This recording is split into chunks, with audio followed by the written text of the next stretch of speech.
చర్చలోకి తిరిగి స్వాగతం. రేవంత్ రెడ్డి గారిది అకస్మాత్తుగా వచ్చింది కాదు, హఠాత్తుగా వచ్చింది కాదు. 2-2.5 మాసాల నుంచి మేము అనుకుంటూనే ఉన్నాం సరిగ్గా వర్షాలు పడేటువంటి సూచనలు లేవేమో అని అనుకుంటున్నాం. ప్రత్యామ్నాయాల గురించి అప్పటి నుంచి మాట్లాడుకుంటున్నాం. అయితే ఎందుకని ప్రభుత్వం ఏకాగ్రత ఇవాళ కనపట్టలేదు?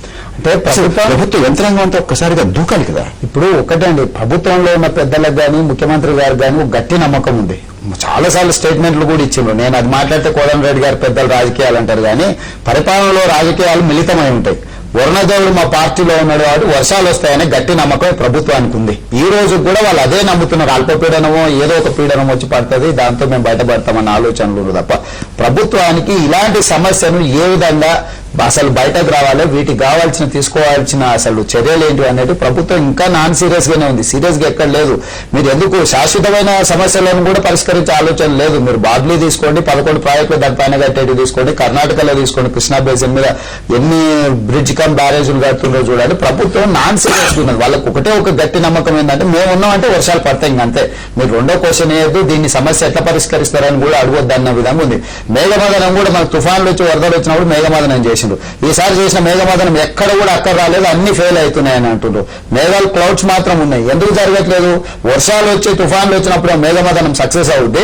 ఈ రోజు వర్షాలు లేక వర్షాభావ పరిస్థితులు ఏర్పడ్డప్పుడు ఇప్పుడు మేఘమదనం చేయడమో ఇంకో ప్రత్యామ్నాయ పరిస్థితుల గురించి మాట్లాడట్లేదు. ఇంకొకటి ప్రభుత్వము ఒక నిమిషం మేఘమదనం విషయంలో అన్ని రాజకీయ పార్టీలు మీ పార్టీ రైతు సంఘం వాళ్ళు కూడా వచ్చారు. అక్కడ చాలా వివరంగా చెప్పారు. 2003 నుంచి మేఘమదనం చేస్తా ఉన్నాం. వాళ్ళు అంటున్నారు ఈ రోజు మేఘాలలో ఏ మాత్రం కూడా తేమ లేదని చెప్పి, కృత్రిమ వర్షాలు లేదని చెప్తున్నారు వాళ్ళు. కృత్రిమ వర్షాలు అనేది అబద్ధం. తేమ ఉంటే ఆ వర్షం పడే సూచనలు ఉంటే అది ఇంకొక 10% 15% అదనంగా మల్లారెడ్డి గారు ఇప్పుడు వాళ్ళ ఉన్నటువంటి పరిస్థితి, దీని తీవ్రత ఎంత ఉందో, దీని గాంభీర్యం ఏముందో మనందరికీ తెలిసి ఇప్పుడు మెట్ట ప్రాంతాల్లో ముఖ్యంగా మెట్ట ప్రాంతాల్లో రైతు ఏమి ఆశిస్తున్నాడు? తాను తక్కువ డ్యూరేషన్, తక్కువ కాల పరిమితి ఉన్నటువంటి పంటలు వేసి పండించుకొని కొద్దిగంత ఆదాయం అన్న కల్పించుకోవాలనేటువంటి ఆశతో ఉన్నాడు. కొన్ని బావుల్లో నీటి వనరులు ఉన్నాయి, కానీ ఆ వనరులను వినియోగించుకోవాలనేటువంటి పరిస్థితి లేదు. ఇప్పుడు కరెంటు ఎన్ని గంటలు సరఫరా చేస్తున్నారనే విషయం పక్కకు పెడితే అసలు 1 ఎకరానికి సరిపోయే నీరుతో మనం ఒక 3 ఎకరాలలో పెసర పండించే అవకాశం ఉంది. అది అంతా 65 రోజులు 70 రోజుల పంట. యంత్రాంగం నుంచి అలాంటి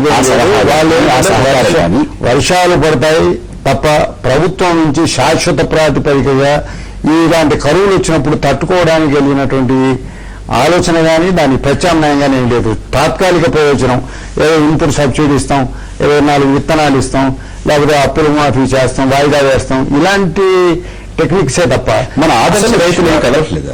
ఆదర్శ రైతులు వాళ్ళు గ్రామాల్లోకి వెళ్ళి చూసి రావడం.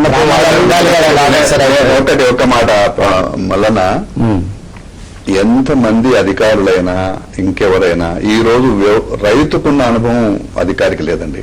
రైతుకున్న అనుభవం చాలా గొప్పది. సహకారం కావాలి, సలహా కావాలి, అంతేగాని అనుభవం ఏమైపోయింది. ఇప్పుడు చూడండి ఇక్కడ మన రైతు ఏమనుకుంటాడంటే ఏ మాత్రం అన్న బోరు బావిలో నీళ్లుంటే ఫస్ట్ ప్రయారిటీ వరేద్దాం అనుకుంటాడు. ఇది మానుకోవాలి. ఇప్పుడు అంతంత మాత్రం ఉన్న బోరు బావులలో నీళ్లు ఏమైనా ఉంటే 1 మడో 2 మడలో వేసుకొని మల్లారెడ్డి గారు అన్నట్టుగా షార్ట్ డ్యూరేషన్ 60 రోజులు 70 రోజులలో సలహాలు చెప్పే అధికారులు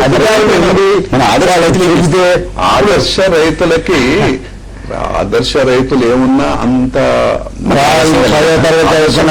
కాదు, కానీ వాళ్ళని అందరినీ సమకూర్చి ఒక చోట కూర్చుండబెట్టి చెప్పే అంత 10వ తరగతి ఆదర్శ రైతులందరినీ ఒక చోట కూర్చోబెట్టేందుకు కరువు పరిస్థితులు ఉన్నాయి, వర్షాభావం ఇలా ఉంది, మీరు మీ గ్రామాల్లో ఇలా చేయండి, ఇలా చెప్పండి అనేటువంటి రేవంత్ రెడ్డి గారు అటువంటి ప్రయత్నం జరిగింది. ఒక్క మాట చెప్తాయండి, నిజంగా ఎక్కడికైనా వెళ్దాం మనం. ఆదర్శ రైతులు ఎవరు? 90% రైతులు కాదు, రైతు కుటుంబాల నుంచి గ్రామాల నుంచి వచ్చిన రాజకీయ పార్టీల కార్యకర్తలు. అది ఏ పార్టీ వాళ్ళైనా ఉండొచ్చు. నేను ఈ పార్టీ ఆ పార్టీ అని ఎక్స్క్లూజివ్ గా చెప్పట్లేదు. వాస్తవానికి వాళ్ళు ఏ ఒక్క రోజు కూడా పొలంలోకి వెళ్ళి పని చేసిన వాళ్ళు కాదు, పొలంలోకి వెళ్ళి పని చేస్తే ఎక్కడ పండుద్ది ఇంకోటి ఎక్కడ పండుద్ది అని చెప్పుకునే పరిస్థితి లేదు. యాక్టివ్గా ఉండే పొలిటికల్ పార్టీ కార్యకర్తలను ఆదర్శ రైతుల కింద మంత్లీ 2000 రూపీస్ ఇచ్చే అంటే ఒక వనరు కోసం పెట్టుకున్న వాళ్ళు చాలా ఎక్కువ మంది ఉన్నారు.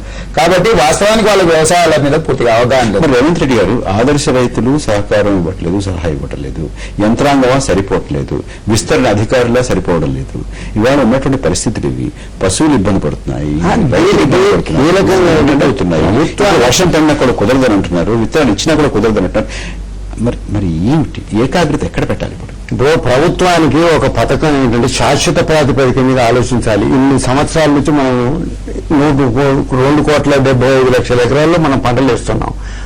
ఈసారి 2 కోట్ల ఎకరాల్లో పంటలు నష్టం జరుగుతూ ఉంటే ప్రకృతి వైపు చూస్తున్నాం తప్ప అనేక దేశాలలో అనేక పద్ధతులు అనుసరించి కరువు నుంచి ప్రజలను బయటపడేస్తూ ఉన్నటువంటిది మనం చూస్తున్నాం. మన వాళ్ళు అమెరికా వెళ్ళారు, మధ్య అమెరికా, అది 600-700 మీటర్ల ఎత్తున నీటి సౌకర్యం కల్పించారు.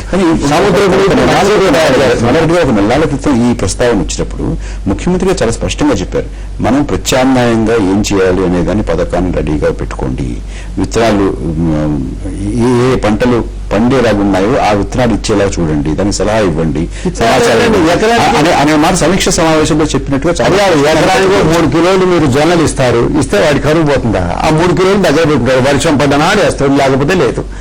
అందుకోసం విత్తనాలు ఇవ్వడం కాదు, అసలు నీటి వనరులను ఉపయోగించడానికి వీలుగా మన ఇక్రిసాట్ ఉంది, యూనివర్సిటీ ఉంది, అసలు ఈ కరువు పరిస్థితులు ఇట్లా వెన్నాడుతున్నాయి, ఇక్కడ ఏ పంటలు పండించాలి, దీనికి తగిన విత్తనాలు ఏమని పెట్టాలనేది 4-5 సంవత్సరాలుగా కొత్త విత్తనం అనేది మార్కెట్లోకే రాలా. ఆయన మ్యాన్సాంటో వారి మీద ఆధారపడి విత్తన కంపెనీలు అప్పచెప్పారు తప్ప ఇప్పుడు ఈ ఉన్న నీటిని వినియోగించుకొని ఉన్న ప్రకృతి వనరులకు అనుగుణంగా ఎలా మన ఉత్పత్తిని పెంచుకోవాలనే ఒక ప్రాతిపదికగా వ్యవసాయ శాఖ ఆలోచన లేదు. అటువంటిప్పుడు ఎక్కడి నుంచి వస్తే అందుకోసం రేవంత్ రెడ్డి గారు ఇప్పుడు ఒకటండి, మేము ఒకటే చెప్తున్నాం, ప్రభుత్వానికి మొదట గ్రాస్ రూట్ లో ఏం జరుగుతుందో తెలుసుకోవాల్సిన బాధ్యత ఉంది. ఒక్కొక్క ప్రాంతంలో ఒక రకం ఉంటుంది. కృష్ణా డెల్టాకి వెళ్తే ఒక రకమైన కరువు, దాన్ని ఎదుర్కోవడానికి ఒక రకమైన పద్ధతి తీసుకోవాల్సిన పరిస్థితి ఉంది. ఎందుకంటే సమాచారం లేదనుకుంటున్నారా మీరు? సమాచారం ఉంది, చిత్తశుద్ధి గురించి మాట్లాడుతున్నాను నేను. అంటే ఇప్పుడు చిత్తశుద్ధి వీళ్ళ కనీసము దాని ఎఫెక్ట్ అంటే దాని వేడి వాడి తగలాలంటే కనీసం జనాలు గ్రామాలలో ఉండే వాళ్ళు రియాక్షన్ వాళ్ళ ఫీడ్బ్యాక్ దొరుకుతుంది. ఇప్పుడు మన ప్రజలలో మీరు ఈ విధంగా మాట్లాడడం మంచి పద్ధతి కాదు. ప్రతిపక్షం మీకే ఎక్కువ బాధ్యతలు వస్తున్నాయి.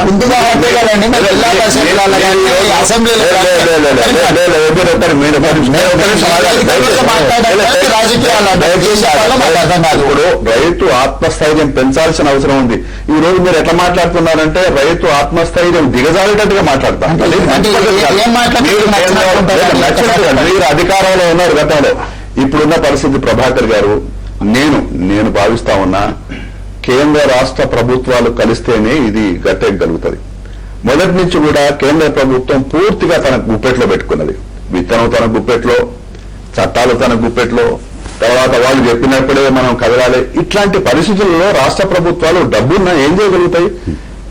ఇప్పుడు మల్లారెడ్డి గారు జాతీయ స్థాయిలో రైతు సంఘ నాయకుడిగా అనేక సమావేశాల్లో పోయొచ్చాడు. వారు మొదట అన్నారు, ఇక్కడ గైడ్ లైన్స్ ఉన్నాయి, దాని ప్రకారంగానే రాష్ట్ర ప్రభుత్వాలు నడుచుకోవాలని. అందువల్ల నేను అనేది ఏమిటంటే ఇక్కడ కేంద్ర ప్రభుత్వాలు తన గుప్పిట్లో ఉన్న అధికారాలను రాష్ట్ర ప్రభుత్వాలకు ఇవ్వాలండి. లేకుండా ఉంటే ఆహార ధాన్యాలు వాళ్ళ చేతులలో, విత్తన చట్టం వాళ్ళ చేతులలో వచ్చేలోగా అసలు జిల్లా స్థాయిలో వాస్తవానికి మాట్లాడుకోవాలి. కానీ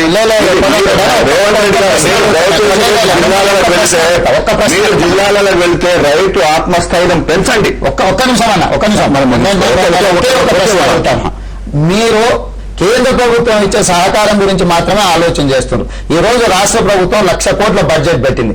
నీకున్న నిధులలో నువ్వు రాష్ట్ర ప్రజలకు ఈ కరువును బారి నుంచి తప్పించడానికి ఏం ప్రయత్నం చేస్తావు, ఏం చేస్తావు మీరు చెప్పండి. చేయండి. రెండు వాక్యాలు చెప్పండి. చూడండి, నా వరకైతే ఇమీడియట్ గా పశువులను కాపాడుకోవాలి, డ్రింకింగ్ వాటర్ వరకు చూడాలి. జాతీయ ఉపాధి హామీ పథకంలో కూడా కొంత సడలింపులు చేయాలి. మనం ముగించుకోవాలి. కోదండరెడ్డి గారు, రేవంత్ రెడ్డి గారు, మల్లారెడ్డి గారు మా స్టూడియోకి వచ్చి మీ అభిప్రాయాలు తెలియజేసినందుకు ధన్యవాదాలు. ఇప్పుడు నిన్న జరిగినటువంటి రౌండ్ టేబుల్ సమావేశం, కృష్ణా గోదావరి బేసిన్లో ఉన్నటువంటి పరిణామాలు, ఉన్నటువంటి పరిస్థితి గురించి జరిగినటువంటి రౌండ్ టేబుల్ సమావేశం ప్రసారం అవుతుంది. నమస్తే.